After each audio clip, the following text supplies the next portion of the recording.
शांति। आज मीठे बाबा के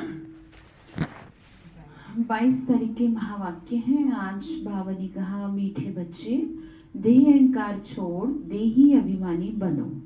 अपने कल्याण के लिए याद का चार्ट नोट करो, खास याद में बैठो, याद से ही विकर्म विनाश होंगे। ठीक है, बाबा कह रहे बच्चे, अपना कल्याण चाहते हो तो याद का चार्ट रखो। मतलब ये ध्यान रखो कि आपने सारा दिन बाबा को कितना याद किया।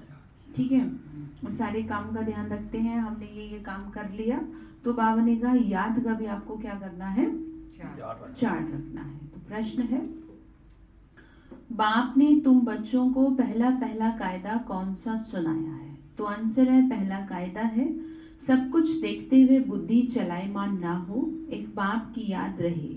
अपनी परीक्षा लेनी है कि मेरी वृत्ति देखने से खराब तो नहीं होती। तुम्हारे हाथ से काम करते दिल से बाप को याद करना है। तुम्हें हाथ से काम करते, बाबा कह रहे हैं, इसमें आंख बंद करने की बात ही नहीं है। मतलब बाबा ये कह रहे हैं कि तुम कोई ऐसे सन्यासी तो हो नहीं जो आंख बंद करके या सन्यासियों की तरह बैठ जाओगे। हाथों से काम करते रहो, बाबा को दिल से याद करते रहो, आंख बंद करने की यहाँ पे कोई जरूरत नहीं है। ओम शांति। भक्ति मार्ग में अक्सर करके कोई सन्यासी आदि जब बैठते हैं तो आंखें बंद करके बैठते हैं। यह कायदा है, देखते हुए भी चलायमान नहीं होना। परीक्षा तो वही है कि जब आप सबके बीच में रहते हुए, सारी परिस्थितियों के बीच में रहते हुए, बाबा ने कहा अपने आप को कंट्रोल कर सको, अपनी इमोशंस को, अपनी भावनाओं को अपने नियंत्रण में रखो। तो बाबा ने कहा अपनी चेकिंग करो कि अपनी परीक्षा लो कि देखने से मेरी वृत्ति खराब तो नहीं होती। जैसे कल कहा, ठीक है, दृष्टि से खराब होती हैं चीजें, तो इसीलिए बाबा ने कहा दृष्टि को ही शुद्ध बनाओ। ठीक है, मन को मारना नहीं है। यहाँ पर सन्यासी लोग मन को मारने की कोशिश करते हैं। मन को मार नहीं सकते आप। ठीक है, मन को आप सुधार सकते हैं, उसका डायरेक्शन चेंज करें। ठीक है, डायरेक्शन चेंज करेंगे तो ये सही चलेगा। और अगर इसे कंट्रोल करेंगे जबरदस्ती, जिसे हठयोग कहते हैं, वो नहीं हो पाएगा, तो वो वापस उठता रहेगा। तो बाबा जी का हम भल देखते हैं, परंतु बुद्धि का योग बाप के साथ है। मनुष्य भोजन बनाएंगे तो आंखें बंद करके तो नहीं बनाएंगे। तो इसको कहा जाता है हथ काढ़े दिल याड़े। हाथों से काम करें, मन में बाबा को याद करते रहें। कर्मेंद्रियों से काम लेते रहो, परंतु बाप को याद करो। जैसे स्त्री पति के लिए भोजन बनाती है, हाथ से काम करती रहेगी, परंतु बुद्धि में होगा मैं पति के लिए भोजन बनाती हूँ। तो बाबा ने कहा तुम्हारी बुद्धि में क्या है? अब किसके लिए कर रहे हो? बाबा के लिए, कि तुम बच्चे बाप की सर्विस में हो। बाबा कहते हैं बच्चे, मैं तुम्हारा ओबीडिएंट सर्वेंट हूँ। बच्चों को अर्थात आत्माओं को समझाएंगे ना, आत्मा कहेगी स्वीट फादर, आप जो हमको ज्ञान और योग सिखाते हैं, हम उस सर्विस में ही बिजी हैं। और आपने डायरेक्शन दिया है कि गृहस्थ व्यवहार में रहते, काम करते, घड़े घड़े मुझे याद करो। तो बाबा ने कहा मेरे डायरेक्शन के अकॉर्डिंग चलो। तो कल भी कहा ना, मैं तुम्हें डायरेक्शन देता हूँ कि मुझे याद करो। तो भगवान का ये डायरेक्शन कहें, और इन अदर वर्ड्स कहें कि उसका ये आदेश है। उसने ये आदेश दिया है कि तुम मुझे याद करो।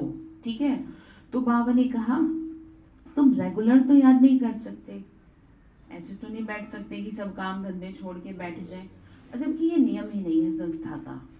यहाँ पे नियम ही ये है, ब्रह्मा कुमारी, इसका एम ऑब्जेक्ट ही ये है कि आपको घर में ही रहना है, अपनी जिम्मेदारियों को संभालना है, तभी तो आपको महानता का टाइटल देंगे। जो घर बार छोड़ के बैठ जाए, जो जिम्मेदारियों को छोड़ के भाग जाए और सोचे कि हम भगवान का बन जाए, तो बाबा ने कहा उसे महानता नहीं देंगे। महानता वो है जो सभी कार्य करते हुए भगवान को याद करे और जीवन को उदाहरण बनाए।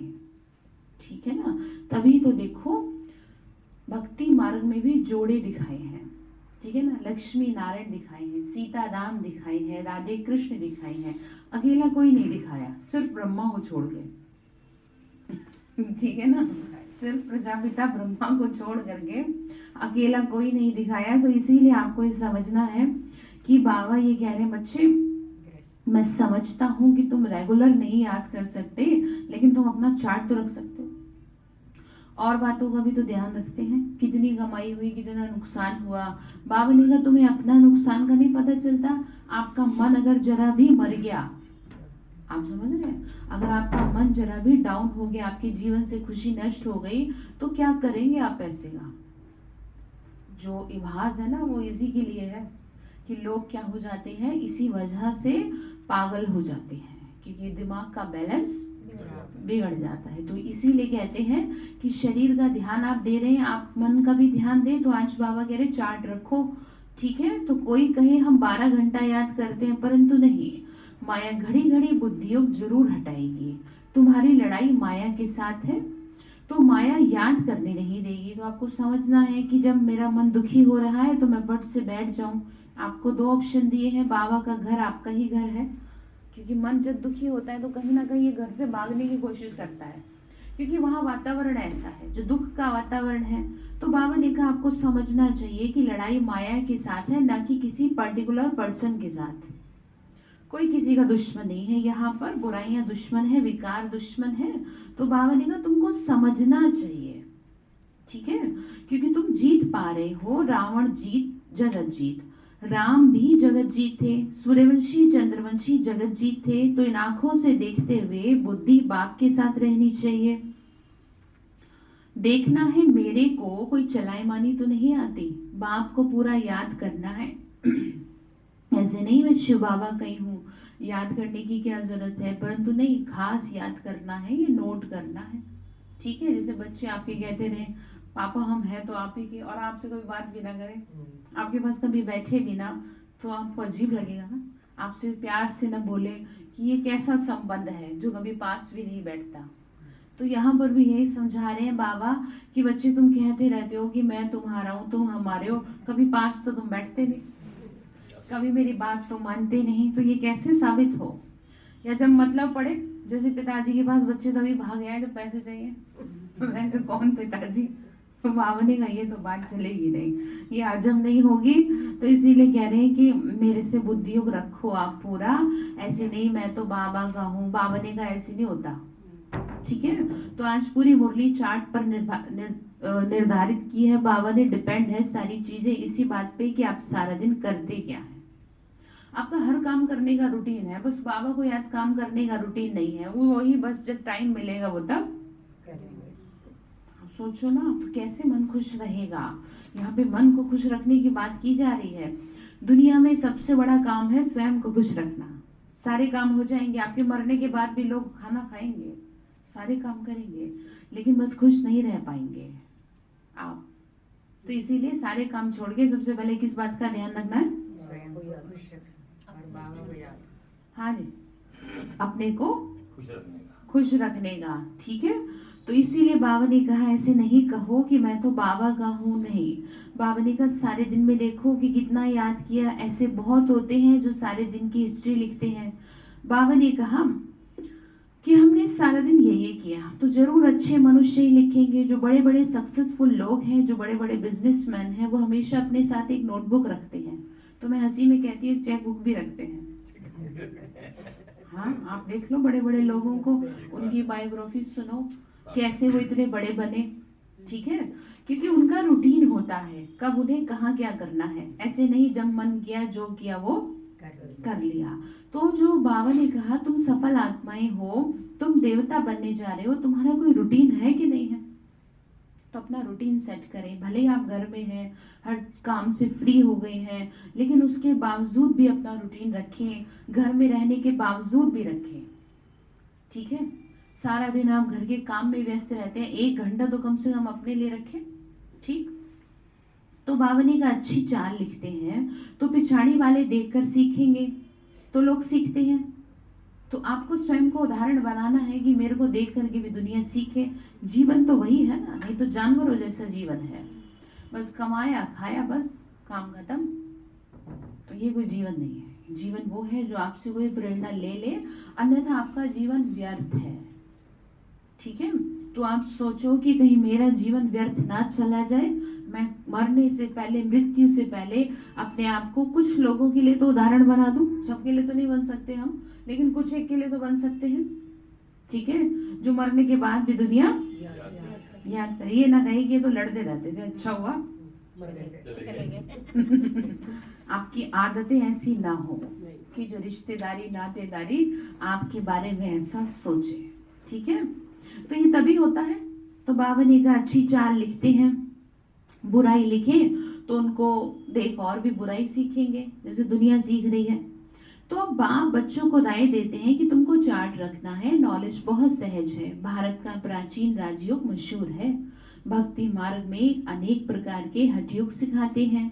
उनको ये पता ही नहीं कि बाप ने कौन सा योग सिखाया है। भल कोई कोई अक्षर भी है, मन मना भव, देह सहित देह के सब संबंधों को छोड़ के याद करो। परंतु बाबा ने कहा अब सर्वव्यापी कहना तो रॉन्ग है, ठीक है, मन मना भव तो फिर भी ठीक है, बाबा कह रहे हैं। तो बाबा ने कहा ये रॉन्ग हो जाता है, तो कोई याद ही नहीं कर सकते। पत्थर बुद्धि होने के कारण कुछ समझते नहीं है। पत्थर बुद्धि से मतलब है विकारी बुद्धि, पतित बुद्धि, इम्प्योर बुद्धि। तो जैसे कि एजुकेशन भी दिला दी जाती है युवा अवस्था में, जब पवित्र बुद्धि होती है। तो बाबा ने कहा इस समय बुद्धि सबकी अपवित्र है, तो कैसे ज्ञान बुद्धि में बैठे। इसीलिए तो बाबा ने सबसे पहले पवित्रता का पाठ पढ़ाया, चाहे किसी को अच्छा लगे ना लगे। बाबा साफ मुरली में कह देता है पवित्रता को अपनाना अपनाओ, नहीं तो बताओ। ऐसे कौन कहेगा? वही कहेगा जो पावरफुल है, जो आपका पिता है, जो चाह रहा है कि आपका कुछ अच्छा हो जाए। जैसे जो सख्त माता पिता होते हैं वो बच्चों को नियम कायदे बड़े सख्ताई से सिखाते हैं, फिर चाहे उन्हें अच्छा लगे या बुरा लगे, ठीक है। तो बाबा भी यहाँ पर यही सिखा रहे हैं कि बच्चे सब कुछ डिपेंड करता है आपकी पवित्रता के ऊपर, क्योंकि अगर पवित्रता नहीं होगी तो बुद्धि में ये ज्ञान नहीं बैठ सकेगा। इसीलिए कहावत है शेरनी का दूध सोने के बर्तन में ही ठहर सकता है। मतलब इस ज्ञान को सुनने के लिए अपनी बुद्धि को, अपनी दृष्टि को शुद्ध आपको करना ही पड़ेगा। आपके पास ना दूसरा कोई ऑप्शन है नहीं, और नहीं तो होते रहो परेशान। हाँ जी भाई जी, सुन रहे आप? तो बाबा ने कहा बाप समझाते हैं, मुझ बाप को याद करो, ये देह मेरी नहीं है। श्री कृष्ण की आत्मा तो कह न सके। बाबा ने कहा निराकार बाप ही कहते हैं अपने को अशरीरी आत्मा समझो। तुम अशरीरी आए थे, उन्होंने फिर नागा समझ लिया, ठीक है। आत्मा ऊपर से उतरी थी बिना किसी शरीर के, शरीर तो यहाँ पे धारण किया है, तो इस बात का अर्थ उल्टा निकाल लिया गया। तो भक्ति में अयथार्थ उठा लेते हैं। तो बाबा ने कहा बच्चे अपने को देह से अलग समझो, मैं आत्मा हूँ, मस्तक के बीच में बैठी हूँ। सारी आयु तुमने अपने को देह समझा है, ये अंतिम जन्म है, ठीक है। बाबा ने कहा देखो तुम्हारे को अंतिम जन्म है, थोड़ा सा समय रह गया है, सभी के पास थोड़ा थोड़ा ही टाइम है, ऑलमोस्ट आधा जीवन सबका निकल चुका है।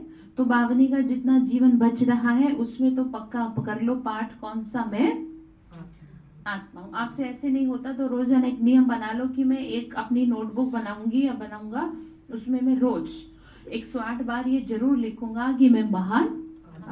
नियम बना लो, ज्यादा नहीं, कम से कम 108 बार तो आप लिखें। ऐसा नहीं हो सकता कि आपसे वो अंदर में ना उतरे बात। ऐसी कहावत नहीं है, करत करत अभ्यास से, करने से ही होता है। बाबा ने कहा तुम्हारे पास दो ऑप्शन है, या तो तुम अपने से कर लो, नहीं परिस्थितियां तुमसे करवाएंगी। जब कोविड में घर में बैठा दिया गया था सबको, तब भी तो कर ही रहे थे बाबा को याद। तब कैसे हर किसी के घरों में से महामृत्युंजय जाप की आवाज आ रही थी, वैसे बोल करे ना। तो ये चीज तो बेकार है। इसका मतलब तो ये हो जाएगा कि आप बैल जब परेशानी आएगी, इसलिए ध्यान रखें। तो बाबा ने कहा अपने को देह से अलग समझो, देहंकार को छोड़ो, सारी आयु तुम अपने को देह समझते हो, ठीक है। तो अभ्यास करते हैं भाई जी, 108 बार लिखते हैं, है ना। आज से नियम बनाए, सबको ही बनाए, ठीक है। पवन बहन आप भी नियम बनाओ, जब सही रहते हैं तब नियम बनाओ, ठीक है। एक नियम बना लो अपने पास। बाबा करते थे, दादियां करती आई हैं, ऐसे नहीं बना कोई संपूर्ण, सबको मेहनत करनी पड़ी है। दादी जानकी दादी जी बीमार थी, उस समय भी 5-5, 6-6 बार अपने पास उनकी जो ब्राह्मणी थी उनसे मुरली सुनती थी। आप समझो, ऐसा नहीं है कि उनको कोई वो थी, उनको बाबा का बड़ा प्यार था। जो रुहाब उनके चेहरे पे दिखता है ना बाबा का, वो किसी पे नहीं दिखता। तो आपको ये चाहिए कि आपके चेहरे से भी दिखे, आपके चेहरे से भी बड़ा चमक रहा है आपका चेहरा ठीक है ना। तभी तो मजा है, क्योंकि दुखी चेहरे तो सबके दिख ही रहे हैं, लटके हुए चेहरे तो सबके दिख ही रहे हैं। आप थोड़े से ऐसे शोपीस बन जाओ जो दूसरे के चेहरे पर, है ना, खुशी बिखेर सके, मुस्कान ला सके, तो जीवन वही है। ठीक है। तो बाबा ने कहा कि बच्चे देखो, तुमको समझाते हैं, खुशी से पुराना शरीर तुमको छोड़ना है, नया लेना है। सन्यासी तो ये सिखा ना सके कि शीशे वाला दरवाजा बंद करो। तो बाबा ने कहा वो काल को जीत नहीं सकते, तुम बच्चे काल पर जीत पाते हो, वह निर्वृत्ति मार्ग वाले हैं, वो फिर अपने सन्यास धर्म में आएंगे। प्रवृत्ति मार्ग में आ न सके, वो भी भारत के लिए अच्छा धर्म है, पवित्र बनते हैं। भारत की महिमा इतनी बड़ी है जितनी बाप की बड़ी है, भारत ही पवित्र था, अब नहीं है। ठीक है। तो भारत सबका तीर्थ स्थान है, सब मनुष्य मात्र की अभी सदगति होगी। कहते हैं गॉड फादर इज लिबरेटर, दुखों से छुड़ाते हैं। तो दुनिया ने सोच लिया घर बार छुड़ाते हैं। थोड़ा सा कॉमन सेंस लगाया जाए कि आपका घर बार छुड़ा के हमें क्या मिलेगा, जबकि यहाँ गृहस्थियों को एंट्री नहीं है समर्पित होने के लिए। या तो हम आपको अपने में शामिल करना चाहें तब तो फिर भी आप कह सकते हो कि हम फॉलोअर बनाए बाबा के घर में, ब्रह्मा कुमारी संस्था में। तो बाबा के घर में रहने वाली आत्माएं ही पवित्र जीवन व्यतीत करती हैं, तो आपका घर बार छुड़ा के हमें मिलेगा क्या? तो ये बात आप औरों को समझाएं कि ये बात आप गलत समझते हैं। यहाँ बात है दुखों से छुड़ाने की, विकारों से छुड़ाने की, ना कि आपका घर बार छुड़ाने की। तो इसीलिए बाबा ने कहा सबकी बुद्धि जैसी है वैसे कैच करेंगे। अगर भारतवासियों को मालूम होता तो सर्वव्यापी नहीं कहते। शिव जयंती यहाँ मनाते हैं, गाते भी हैं हे पतित पावन, निराकार बाबा को याद करते हैं। भारतवासी ही गाते हैं, सबसे जास्ती पावन वही बनते हैं। तुम समझते हो, बिल्कुल राइट बातें हैं। बाकी शास्त्र तो ढेर हैं, हर धर्म वाले अपनी अपनी किताब बनाते हैं। नए नए धर्मों का बहुत मान होता है। भारतवासी द्वापर से गिरते ही आए हैं, अब तो सब पतित बन पड़े हैं। ठीक है। तो अभी सबकी गिरने की अवस्था है सिवाय हमारे। जिस भी आत्मा को ये ज्ञान मिल रहा है अब निश्चित रूप से उसकी उन्नति होगी। ठीक है। तो इसलिए बस ये नहीं कह सकते कि कब होगी। ज्ञान का बीज अगर आत्मा में पड़ गया ना, अगर छोटे बच्चे को भी आपने कोर्स करा दिया, ठीक है, या बाबा के घर में उसके पांव पड़ गए बचपन में ही, तो जरूर वो वापस आत्मा आएगी। जैसे हमने कोई ज्ञान थोड़े लिया, लेकिन बचपन में ही भगवान के घर में पांव पड़ गए, तो बचपन में ही बीज पड़ गया, तो अब वो क्या हो गया, बीज फलीभूत हो गया। ठीक है। हमें तो नहीं पता था कि हम ज्ञान में चलने वाली आत्माएं हैं। तो इसीलिए बाबा ने कहा तो उनकी उन्नति निश्चित रूप से होगी। तो आपको ये चाहिए कि कोई, इसीलिए मैं आपको कहती हूँ कि चाहे कोई ज्ञान में चले ना चले, आपका ये काम है कि सबको भगवान के द्वारे तक एक बार ले आना, जिससे कि उनकी दुर्गति होने से बच जाए। क्योंकि ये निश्चित है, भगवान के बड़े कड़े शब्द हैं कि दुनिया की दुर्गति होगी और उसे कोई नहीं बचा पाएगा, बट तुम्हारी दुर्गति मैं नहीं होने दूंगा। ठीक है। ये बाबा के शब्द हैं वो, लेकिन तभी जब तुम मेरी आज्ञा का पालन करें। तो बाबा ने कहा कि बच्चे देखो, बाप समझाते हैं बिल्कुल राइट बात। भारतवासी द्वापर से गिरते ही आए हैं, नए नए धर्मों का बहुत मान होता है। अभी तो सब पतित बन पड़े हैं, सारी दुनिया को बाबा क्या कर रहे हैं, पावन बना रहे हैं। तो बाबा ने कहा ऐसे बाप का जन्म यहाँ होता है, सोमनाथ का मंदिर भी यहाँ है। इनको अगर जान जाए तो सब एक पर ही फूल चढ़ाएं, क्योंकि वह सबका लिबरेटर है। हमारा तो एक शिव बाबा, दूसरा न कोई मरता है तो उन पर फूल चढ़ाते हैं। शिव बाबा तो मरते नहीं, सबको शांति धाम में लेके जाते हैं। शिव के मंदिर जहाँ तहाँ है। विलायत में भी शिवलिंग को सब पूजते हैं, परंतु ये पता नहीं कि क्यों पूजते हैं। जापान में भी पूजते हैं, 6 फुट की ऊंचाई पर लाल पत्थर पर ध्यान को एकाग्र किया जाता है। ठीक है। ये नहीं पता वो क्या है, लेकिन वहां का ऐसा रस्म है कि भगवान को इस तरीके से याद किया जाता है। तो बाबा ये कह रहे हैं कि दुनिया में भगवान को मान तो सब रहे हैं, लेकिन आइडेंटिफाई नहीं कर पा रहे हैं। आप किसी चीज को आइडेंटिफाई नहीं कर पा रहे तो आपका मानना ना मानना बराबर है। ठीक है। तो यहाँ पर पहचान दे दी, किसने पहचान दी? ठीक है। तो बाबा ने कहा किसी को कुछ नहीं पता। यहाँ बाप स्वयं बैठ समझाते हैं कि शिव जयंती के बाद कृष्ण जयंती भारत में ही होती है। बाप आते हैं पुरानी दुनिया को नया बनाने। भारत सबसे उच्च है, नाम ही है पैराडाइज। ठीक है। बाबा ने कहा तुम सब खुश होते हो कि हम स्वर्ग की स्थापना कर रहे हैं श्रीमत पर। हम खुदाई खिदमतगार हैं, सैल्वेशन आर्मी है। सारी दुनिया को रावण की जंजीरों से क्या कर रहे हैं? छुड़ाते हैं। तुम जानते हो शिव बाबा, तुम जानते हो बाबा के साथ हम भारत की खिदमत कर रहे हैं। ठीक है। बाबा की क्या कर रहे हैं हम? यानी सेवा कर रहे हैं। बाबा ने कहा कि बच्चे देखो, गांधी जी ने फॉरेनर से छुड़ाया परंतु कोई सुख तो नहीं हुआ और ही दुख हो गया, तो लड़ते झगड़ते रहते हैं। तो बाबा कहते हैं मैं आता हूँ रावण की जंजीरों से छुड़ाने। किससे छुड़ाते हैं नंदा भाई जी? मतलब जिससे पूछते हैं ना वही बताएगा। हाँ जी, विकर्मों से, विकारों से छुड़ाते हैं। ठीक है। तो बाबा ने कहा रावण की जंजीरों से छुड़ाते हैं, तो औरों को समझाओ भाई यहाँ कौन सी जंजीरें हैं। ऐसे तो आप स्वतंत्र हो, ऐसे भारत स्वतंत्र हो गया है लेकिन फिर भी नहीं हुआ। ठीक है। अच्छा, तो बाबा ने कहा दुख की कोई बात नहीं है सतयुग में। यहाँ तो कितने व्रत नेम रखते हैं, ये सब करते हैं कृष्णपुरी में चलने के लिए। अब बाबा ने कहा कैसे चलोगे? बस एक ही क्वालिफिकेशन को पास नहीं करते। कोई नहीं बताएगा। अनुराधा बहन बताओ कौन सी है वो? पवित्रता। इस क्वालिफिकेशन को इसीलिए मैं कहती हूँ आपसे ज्ञान में चला जाए ना चला जाए, कुछ हो ना हो, बस आप एक चीज में तो पक्के रहें। ठीक है। अपने आप को, अपने जो पवित्रता की धारणा बाबा ने बताई है मन वचन कर्म की, इसको तो पूरा फॉलो करें। फिर मैटर नहीं करता कि आप क्या कर रहे हैं, कैसे कर रहे हैं। जैसे कि बहुत सी आत्माएं ऐसी हैं जो कुछ नहीं करना चाहती लेकिन ब्रह्मचर्य व्रत का पालन करती हैं, बाबा की आज्ञा का पालन करती हैं, तो बाबा अपने आप उनको सेवा में लगा लेता है। क्योंकि ये मेन चीज है, ये वो ताकत है जिससे आप दुनिया को जीत सकते। ठीक है।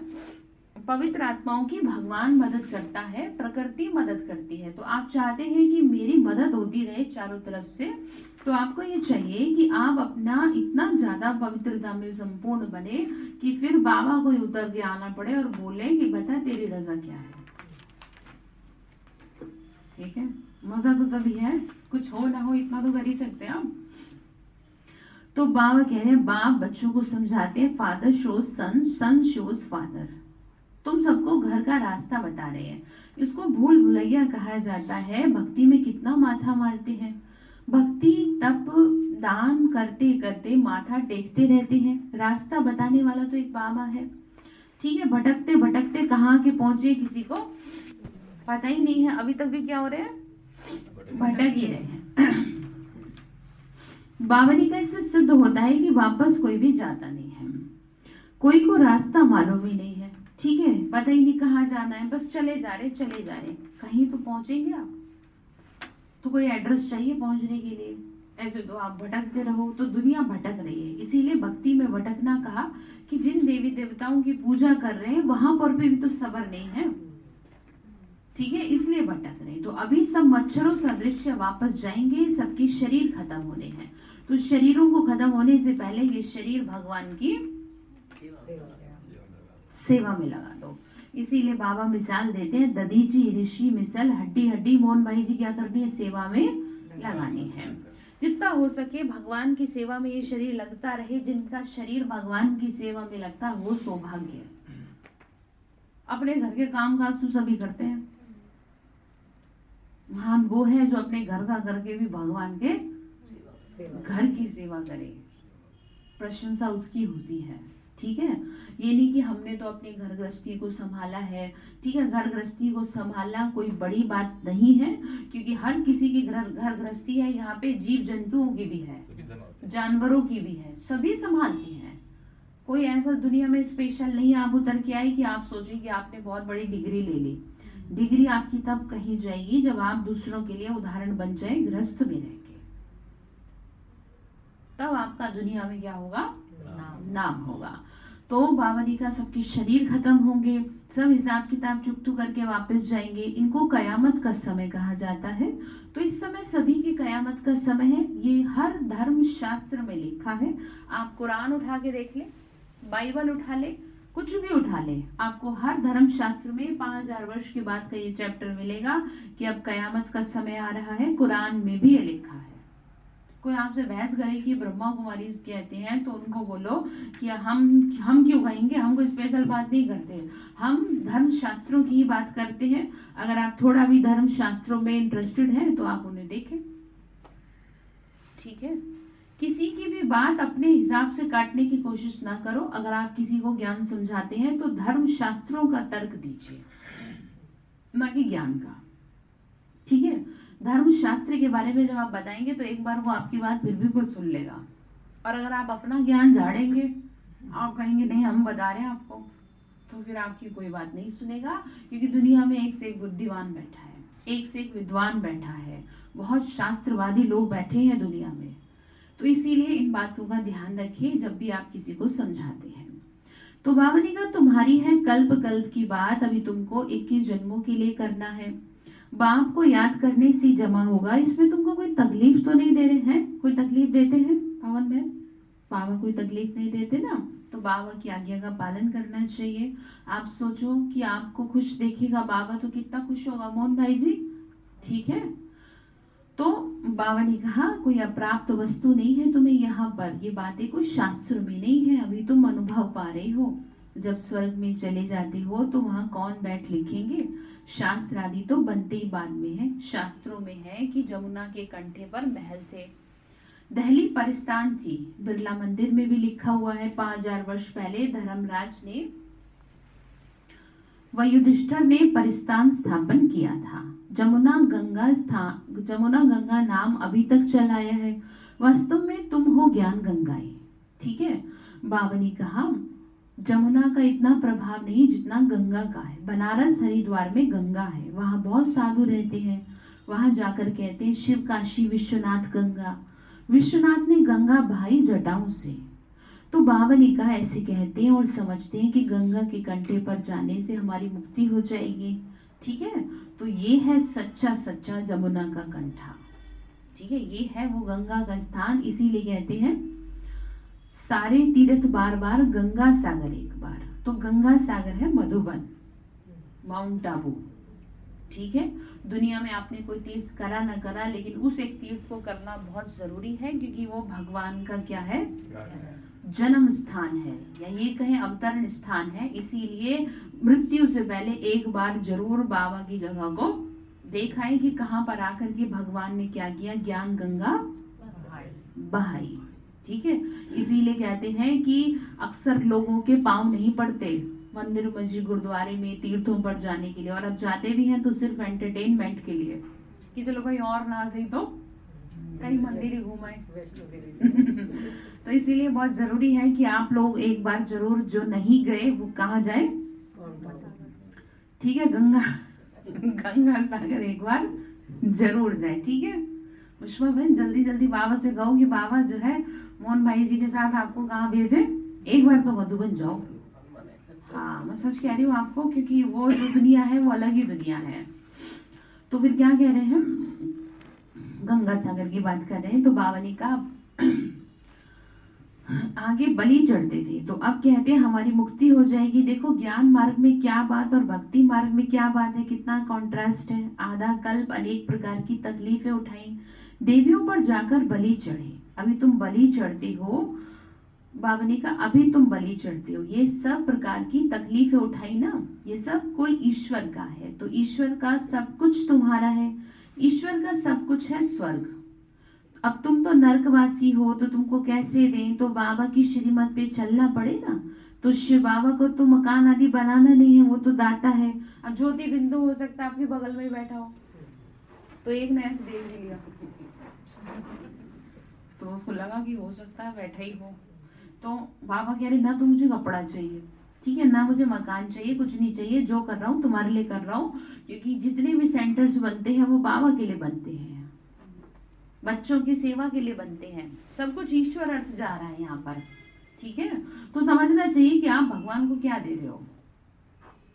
तो बाबा ने कहा मैं तो कुछ लेता हूं नहीं, वापस तुम्हारे को ब्याज सहित ठीक है। भगवान किसी का भी क्या नहीं करता, रखता नहीं है। तो इस बात की आपको खुशी होनी चाहिए कि शुक्रिया बाबा जो आपने हमारे से कोई सेवा ली, हाँ सफल कराया। इस बात की आपको खुशी होनी चाहिए। अक्सर लोगों से नहीं होता कुछ भी पुण्य का काम, मन बदलते देर नहीं लगती।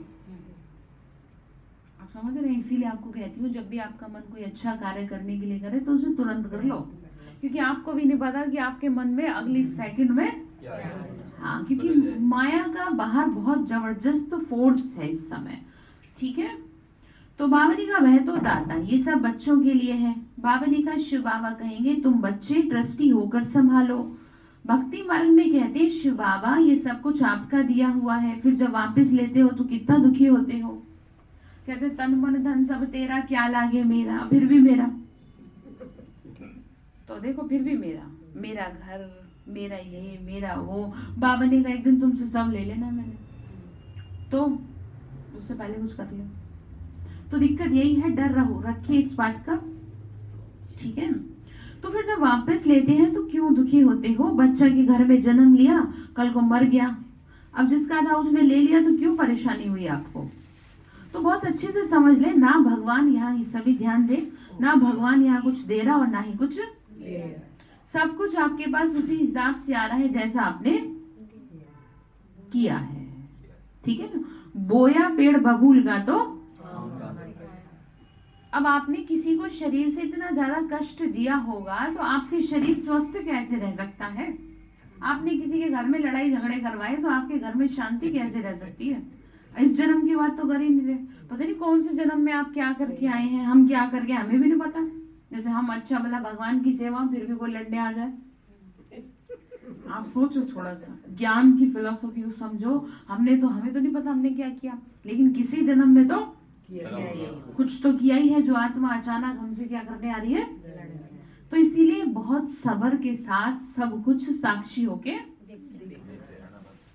ठीक है। क्वेश्चन उठाएंगे आप, हैं पुष्पा बहन, सवाल उठाएंगे कि ऐसा क्यों लाइफ में।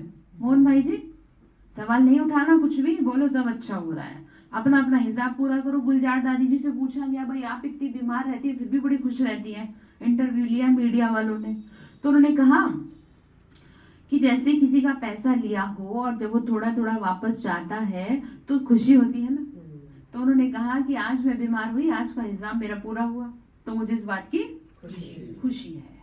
अब कल का कोई आएगा तो कल का भी पूरा होगा, तो इसीलिए मैं दुखी नहीं होती कि कितने भी, मुझे 3 कैंसर है गुलजार दादी को। आप स्वयं को देखो, जरा सी कुछ बीमारी हो जाती है कैसे आपके हाथ पर भूल जाते हैं, हाय मेरे को क्या हो गया, कुछ नहीं होगा, दुनिया इधर से उधर हो जाती है, लोग फिर भी खुश रहते हैं।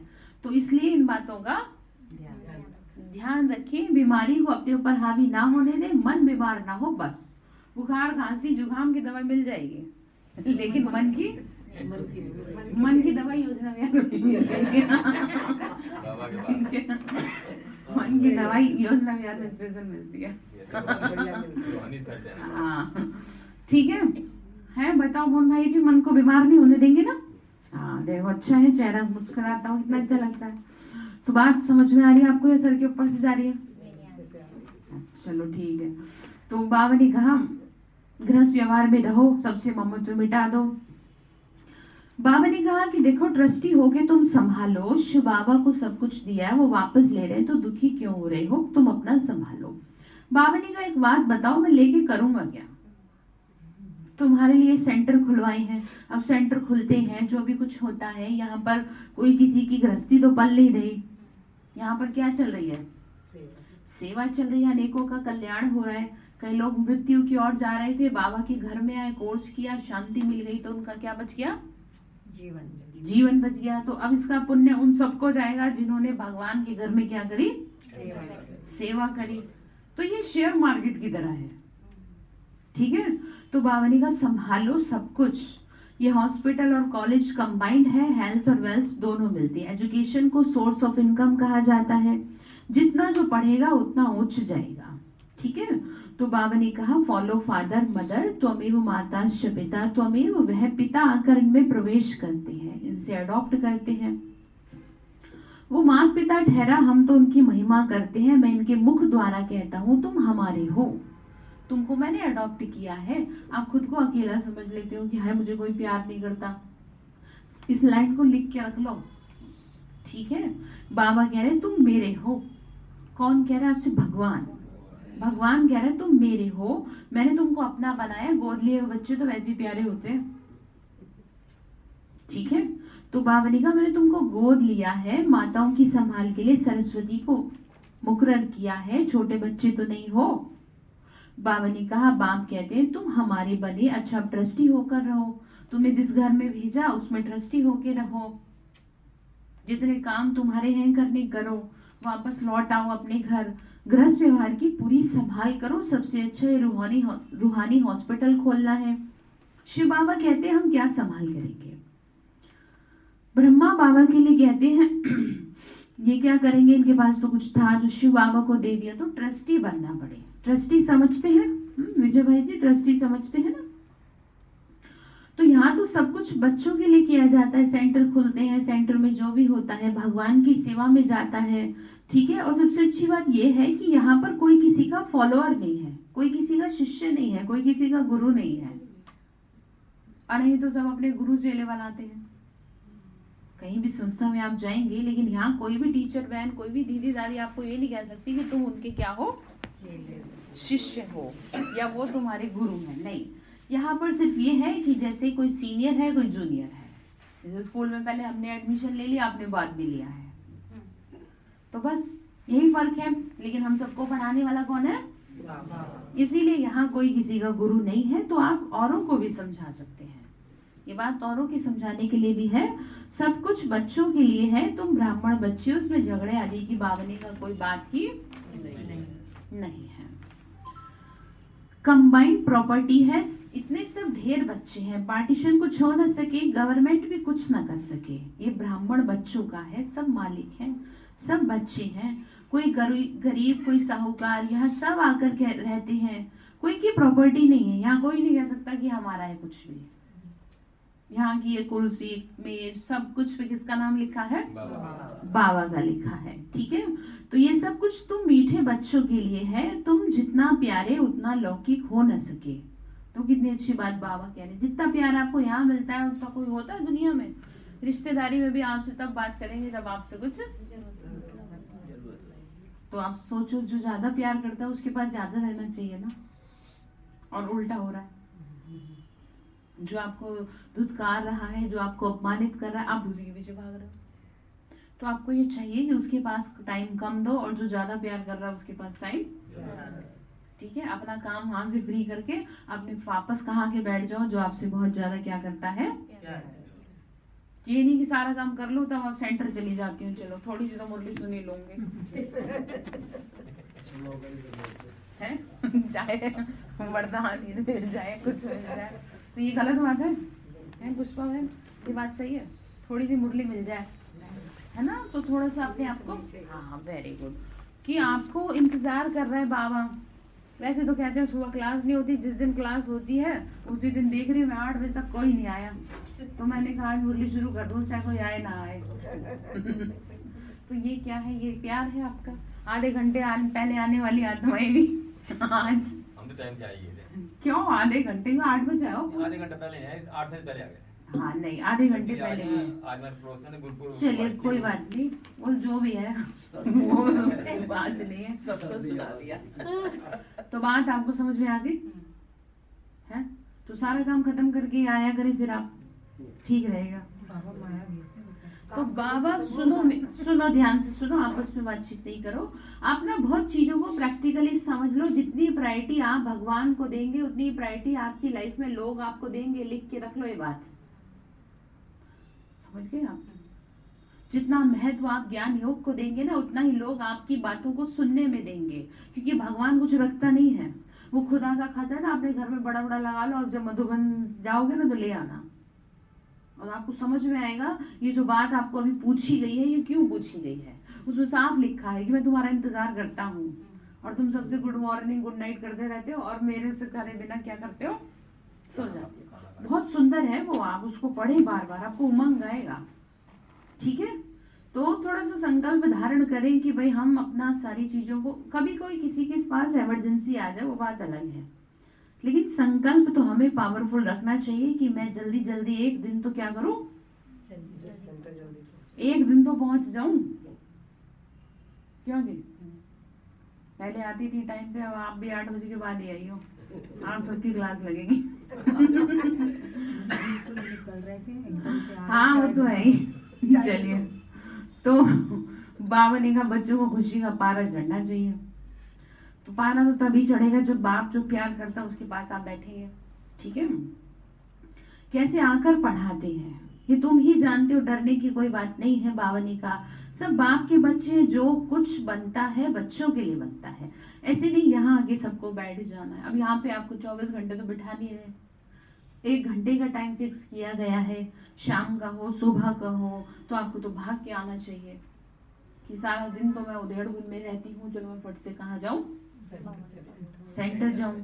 आप बहुत ध्यान रखें, ये बातें ऐसी नहीं है, इनका महत्व है। सूरज भाई जी की क्लास सुनो, उन्होंने साफ स्पष्ट कहा, एक बार मुरली में कह रहे, मैं मुरली की पॉइंट आती थी पहले सूरज भाई जी की, उन्होंने कहा कि मैं इतने समय से यहाँ रहता हूँ, चाहूँ तो ना भी जाऊँ क्लास में, लेकिन मैं सारे चीज छोड़ के सबसे पहले क्या करता हूँ, क्लास में जा करके बैठता हूँ, मुरली सुनता हूँ, क्योंकि मुरली सुनने का, सेंटर पे आने का अपना एक अलग महत्व है।